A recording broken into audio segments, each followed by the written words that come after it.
Assalamualaikum warahmatullahi wabarakatuh. Salam Om Swastiastu, Namo Buddhaya, salam kebajikan dan salam sejahtera bagi kita semua.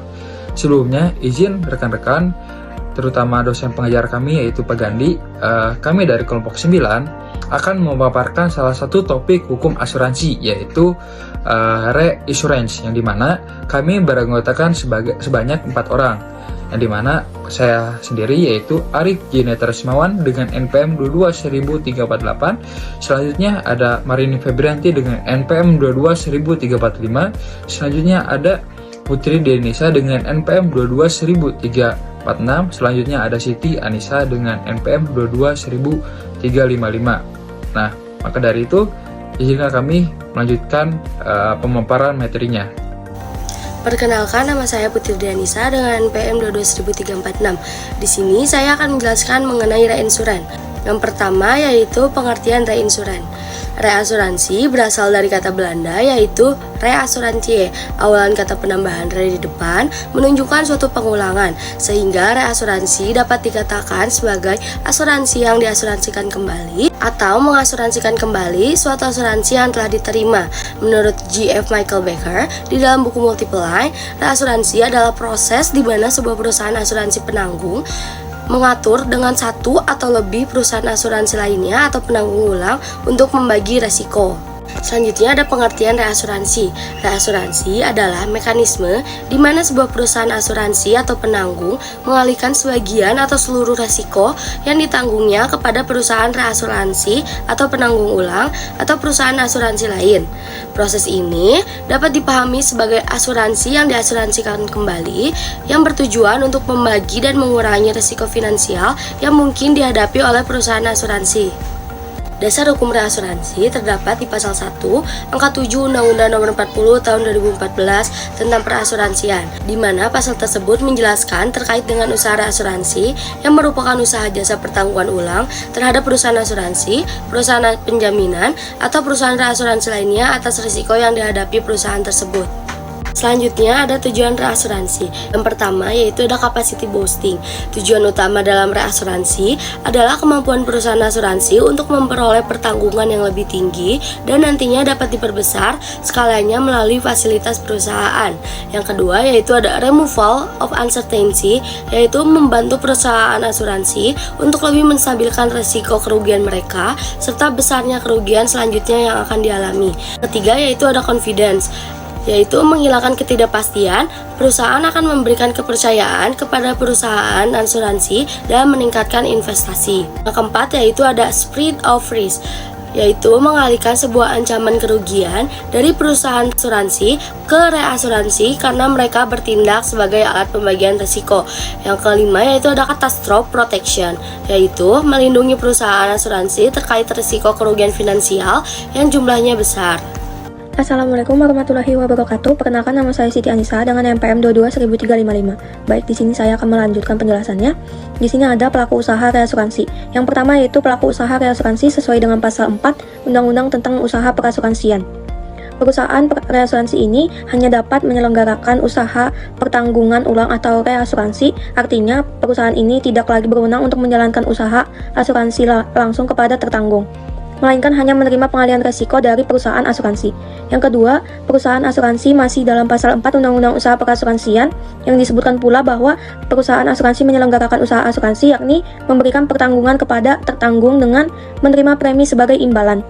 Perusahaan asuransi ini hanya dapat bekerja sama dengan perusahaan reasuransi dalam hal pengelolaan resiko.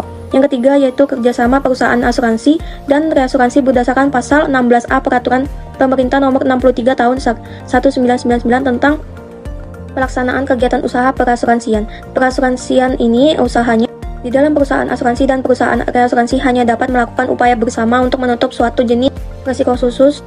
Hal ini dimungkinkan untuk mengelola risiko yang membutuhkan kapasitas besar atau kompleksitas tertentu, sehingga dilakukan core insurance atau bentuk kerjasama reasuransi lainnya. Yang keempat yaitu perusahaan pialang reasuransi berdasarkan pada pasal 5 Undang-Undang Usaha Perasuransian. Perusahaan pialang reasuransi bertindak sebagai wakil perusahaan reasuransi dalam transaksi yang berkaitan dengan perjanjian reasuransi, namun tidak dalam kedudukan sebagai penanggung risiko.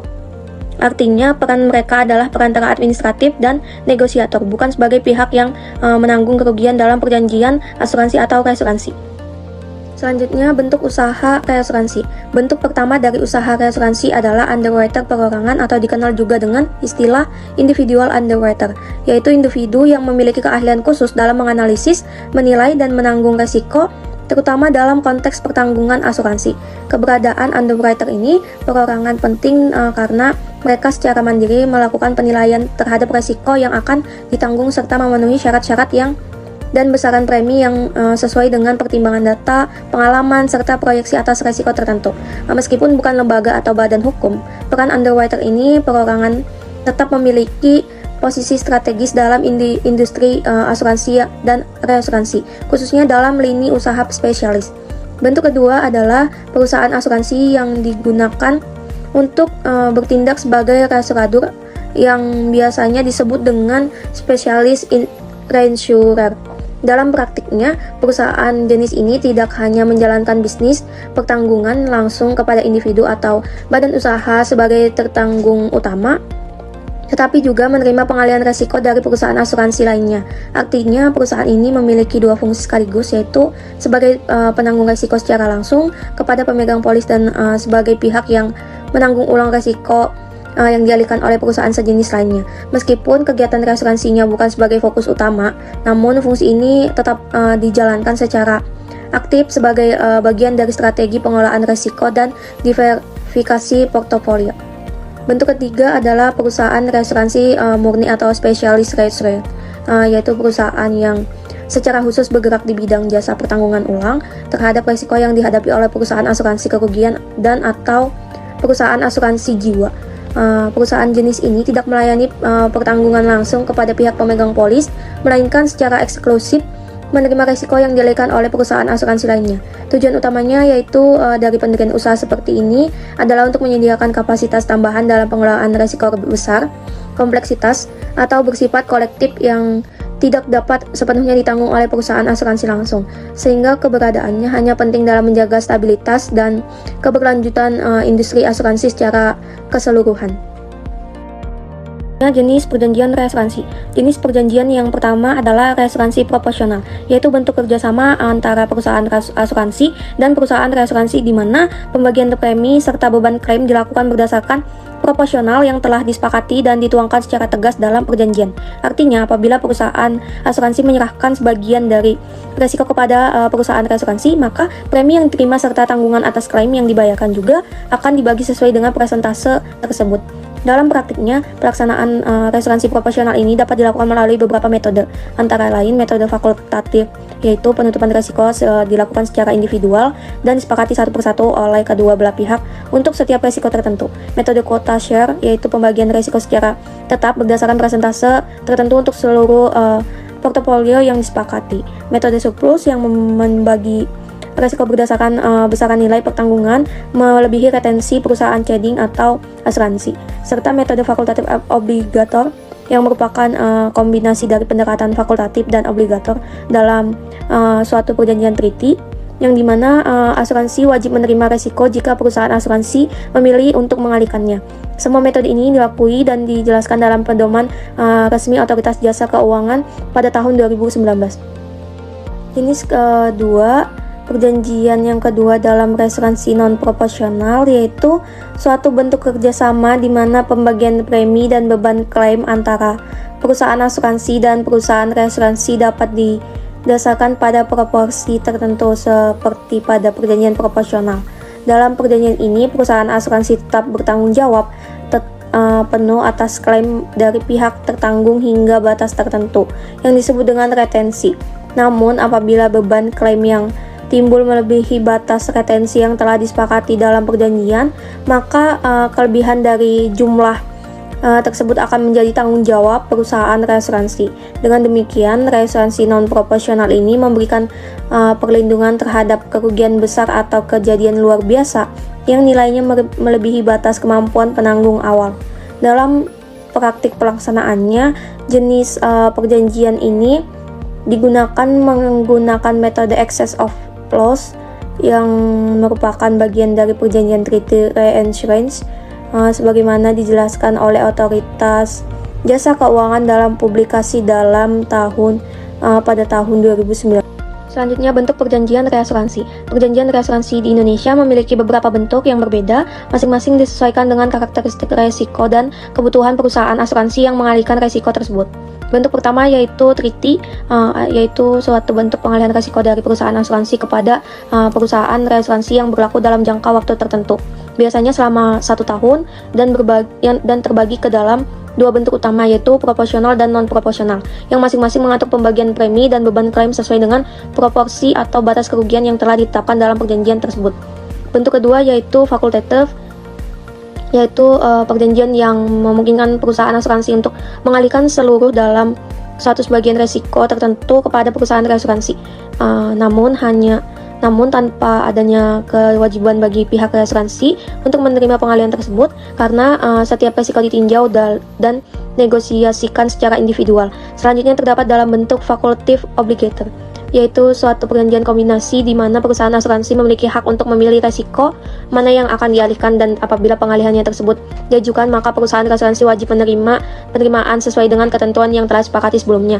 Bentuk terakhir yaitu POLS, yaitu suatu perjanjian atau kerjasama yang melibatkan beberapa perusahaan asuransi untuk secara kolektif menempatkan jenis asuransi tertentu ke dalam suatu kumpulan resiko dan secara bersama-sama menanggung serta membayar klaim atas resiko tersebut secara kumulatif.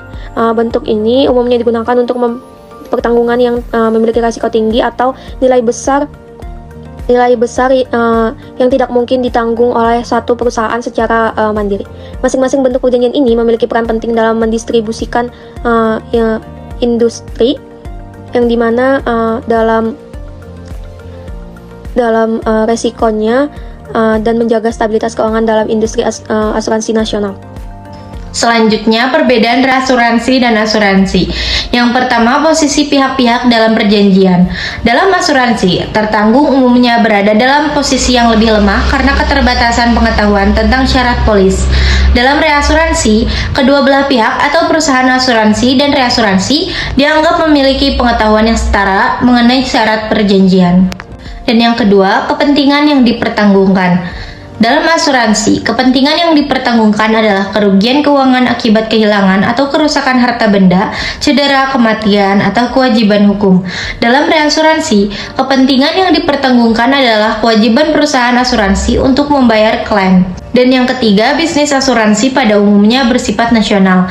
Dalam asuransi, pihak pertanggungan, tertanggung, dan penanggung bersifat nasional, tunduk pada hukum negara setempat. Dalam reasuransi, bersifat internasional, melibatkan antar negara dan antar bangsa.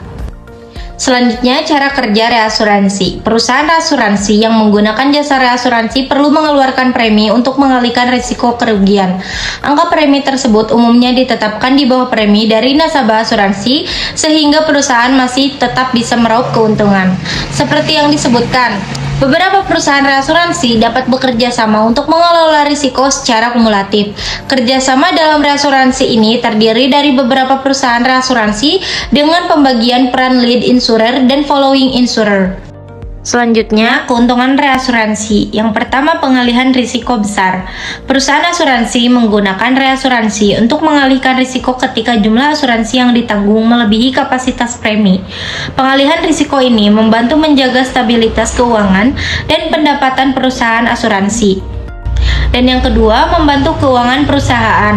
Reasuransi membantu perusahaan asuransi mengelola risiko keuangan dan mengoptimalkan kapasitas produk. Manajemen risiko termasuk reasuransi penting tidak hanya dalam asuransi tetapi juga dalam bisnis lain, terutama kewirausahaan, untuk menghadapi ketidakpastian ekonomi dan risiko finansial. Selanjutnya, penyelesaian klaim asuransi. Menurut pasal 23 PP nomor 63 tahun 1999, perusahaan reasuransi dilarang melakukan tindakan yang dapat memperlambat penyelesaian klaim atau mengakibatkan kelambatan pembayaran klaim. Ketentuan tersebut tidak mengatur tentang penyelesaian sengketa reasuransi yang mungkin timbul di antara penanggung dan reasuradur. Hal ini berarti menyerahkan sepenuhnya kepada pelaku usaha terkait untuk menyikapi keadaan tersebut. Karena sifat perjanjian reasuransi dengan pihak luar negeri merupakan kontrak internasional. Penyelesaian perselisihan dapat mengacu kepada hukum kebiasaan atau hukum perdata internasional. Nah, selanjutnya ada contoh kasusnya yang mengenai membahas suatu reassurance ini sendiri. Nah, yang dimana kasus ini melibatkan ada 3 pihak yang saya sebut sebagai para pihaknya, yang dimana pihak pertama yaitu PT Asuransi Tugu Kresta Pratama, yang dimana ini sebagai salah satu perusahaan yang awalnya menerbitkan suatu polisnya. Nah, selanjutnya ada PT Agilent Risk Specialities, yang dimana ini merupakan broker reasuransinya, dan selanjutnya itu ada PT MAA General Insurance, yang dimana ini sebagai perusahaan yang sebagai kedudukannya reasuradur. Nah, dalam rangka mengurangi risiko atas polis yang diterbitkan oleh PT Pembangkit Jawa Bali, yang dimana PT Pembangkit Jawa Bali ini sebagai kedudukannya sebagai tertanggung. Nah, selanjutnya jadi si PT Asuransi Tugu Krishna Pratama ini melakukan suatu backup dengan skema fakultatif excess of loss, yang dimana menurut saya pribadi ini fakultatif excess of loss ini salah satu bentuk atau metode yang bisa disebutkan sebagai non-profesional. Karena apa? Karena ini tuh merupakan jenis asuransi yang dimana perusahaan utama ini menanggung kerugian hingga batas tertentu. Nah, jika kerugian melebihi batas itu, maka perusahaan reasuransi yaitu reasuradurnya ikut menanggung sisa kerugian tersebut. Nah, karena apa saya sebagai sebut fakultatif excess of loss ini disebut sebagai non-profesional, ya karena hal itu. Nah, selanjutnya PT Agilent Risk Specialities yang kemudian menempatkan pertanggungjawabannya kepada PT MAA General Insurance, yang dimana selanjutnya ketika terjadi insiden di PLTGU Muara Tawar, tertanggung PT Pembangkit Jawa Bali mengajukan klaim kepada PT Asuransi Tugu Krishna Pratama, yang dimana ini tuh sudah ada sesuai dengan perjanjiannya. Nah, klaim ini kemudian diteruskan kepada PT Agilent Risk Specialities, yang dimana dan juga diajukan kepada PT MAA General Insurance, yang dimana terus ini tuh karena apa? Karena untuk diproses pembayarannya. Namun selanjutnya itu kedua pihak ini tidak menempatkan perjanjiannya. Karena apa?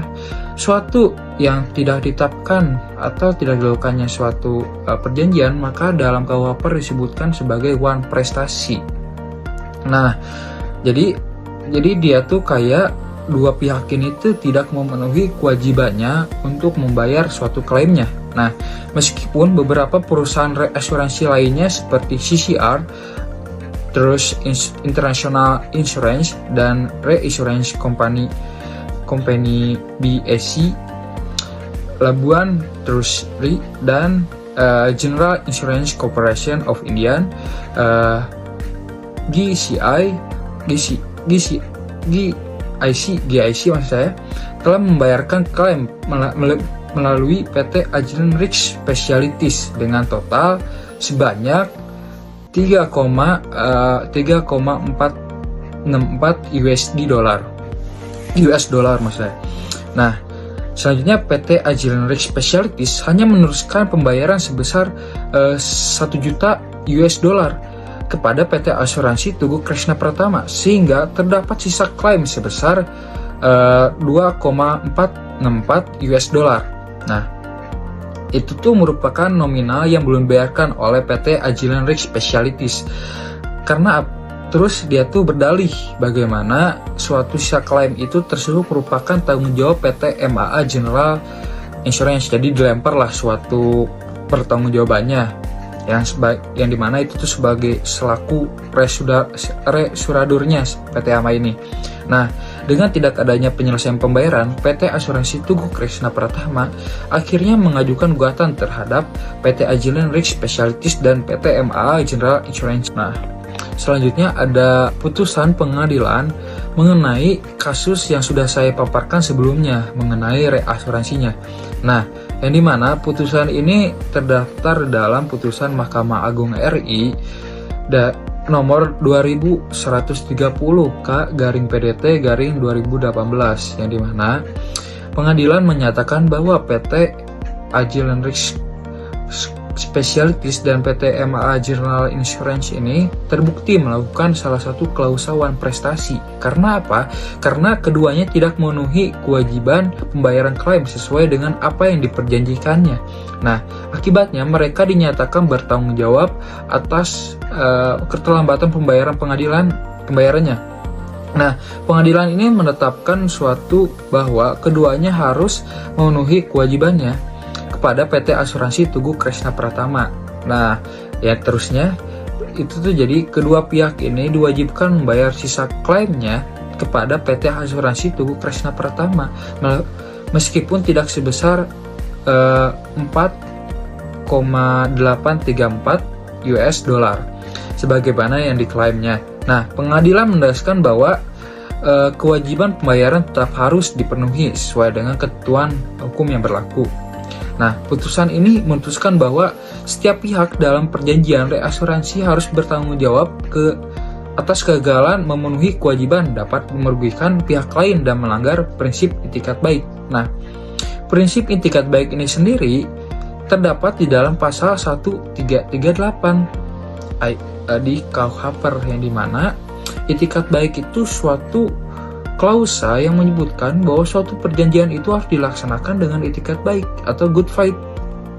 Nah, selain itu juga PT Agilent Risk Specialties tidak dapat membebankan tanggung jawab sepenuhnya kepada PT MAA General Insurance. Jadi dia tuh nggak bisa kayak tadi di kasus itu yang dimana PT Agilent Risk Specialties ini melemparkan tanggung jawabnya kepada PT MAA General Insurance. Nah, sebagai broker asuransi, PT Agilent telah menerima pembayaran dari beberapa perusahaan reasuransi, tetapi tidak meneruskan seluruhnya. Nah, karena dari itu, setiap pihak dalam transaksi reasuransi harus berpegang kepada prinsip itikat baik itu sendiri. Nah, selanjutnya kita akan analisis kasusnya, yang dimana analisis kasus ini kita ambil dari contoh kasusnya, kronologi kasusnya, dan putusan pengadilannya. Nah, jadi sebelum kita masuk ke analisis kasus, saya akan memberikan suatu poin-poin penting dari putusan MARI nomor 2130K/PDT/2018 yang dimana terdapat 3 poin yang saya akan highlight. Yang pertama itu transfer resiko sesuai perjanjian, yang dimana skema fakultatif excess of loss membagi resiko antara PT Asuransi Tugu Kresna Pratama yang sebagai sending company. Selanjutnya broker reasuransi yaitu PT Agilent Risk Specialties dan juga restoradur yaitu PT MAA General Insurance. Dan selanjutnya ada poin 1 prestasinya yang kedua.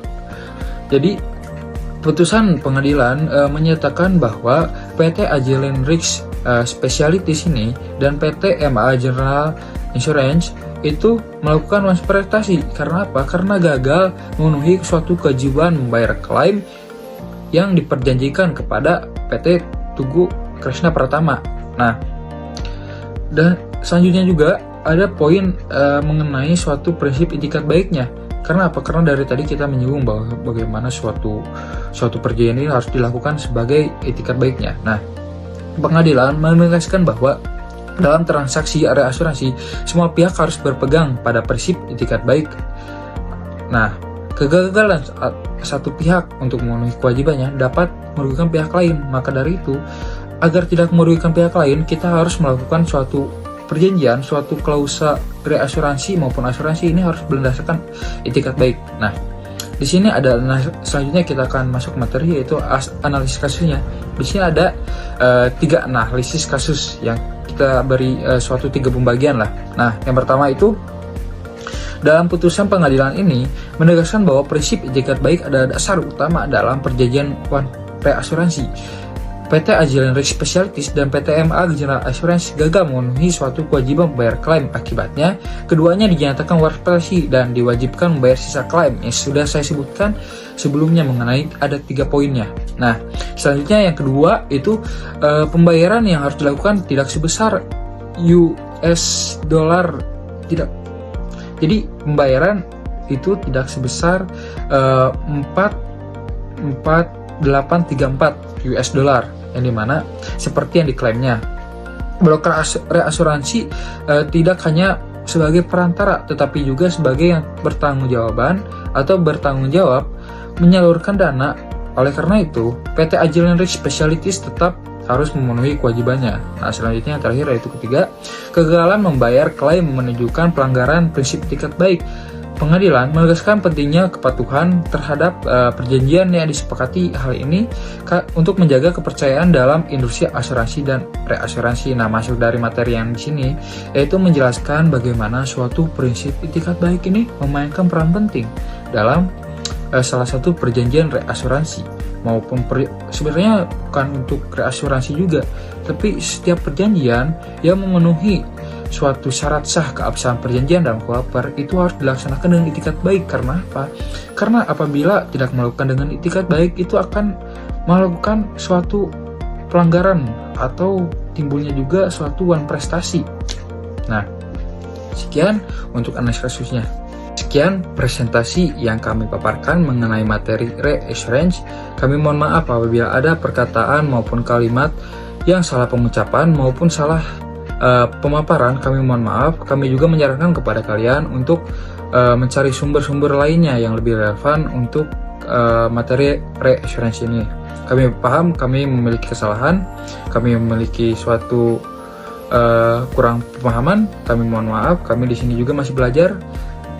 Selanjutnya, izinkan kami pamit undur diri. Wassalamualaikum warahmatullahi wabarakatuh.